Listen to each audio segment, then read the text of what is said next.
हाथी सचमुच बहुत ही शानदार जानवर हैं। ये धरती पर सबसे बड़े जमीनी जानवर हैं और ये लाखों सालों से हमारे ग्रह पर घूम रहे हैं। अपने अविश्वसनीय आकार, बुद्धिमत्ता और जटिल सामाजिक जीवन के साथ हाथियों ने सदियों से इंसानों को मोहित किया है। अफ्रीकी सवाना से लेकर एशियाई जंगलों तक ये कोमल दानव अपने पारिस्थितिक तंत्र में एक महत्वपूर्ण भूमिका निभाते हैं। समय के साथ उनका सफर विकास की शक्ति का प्रमाण है। हाथी की कहानी लाखों साल पहले शुरू होती है। सबसे पहले रिश्तेदारों में से एक मेरिथेरियम लगभग 50 लाख साल पहले रहता था। यह छोटा सुअर के आकार का जीव दलदली इलाकों में रहता था। समय के साथ फियोमिया और पैलियोमास्टोडन जैसे वंशज विकसित हुए। वे बड़े थे और उनके पास सूंड की शुरुआत थी, जो बाद में सूंड बन गई। ये पूर्वज अफ्रीका में रहते थे, जो हाथी के विकास में महाद्वीप के महत्व को दर्शाता है। हाथियों के पास उल्लेखनीय अनुकूलन है, जिन्होंने उन्हें फलने फूलने दिया है।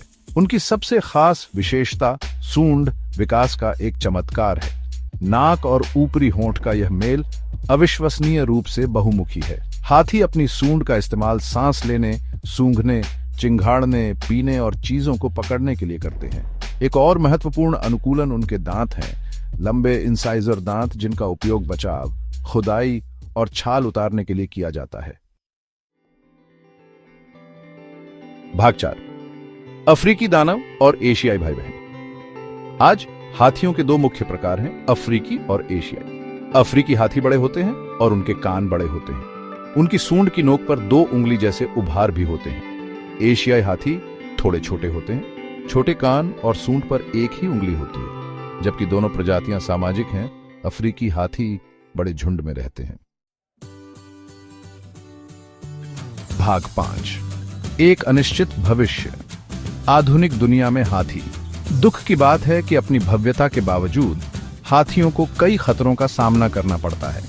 मानव विस्तार और कृषि के कारण आवास का नुकसान एक प्रमुख चिंता का विषय है। हाथी दांत के लिए अवैध शिकार एक गंभीर समस्या बनी हुई है, जो हाथियों को एक खतरनाक भविष्य की ओर धकेल रही है। उनके अस्तित्व के लिए संरक्षण के प्रयास महत्वपूर्ण हैं। उनके आवासों की रक्षा करके, अवैध शिकार से लड़कर और जागरूकता बढ़ाकर हम यह सुनिश्चित करने में मदद कर सकते हैं कि ये शानदार जीव आने वाली पीढ़ियों तक हमारे ग्रह की शोभा बढ़ाते रहें।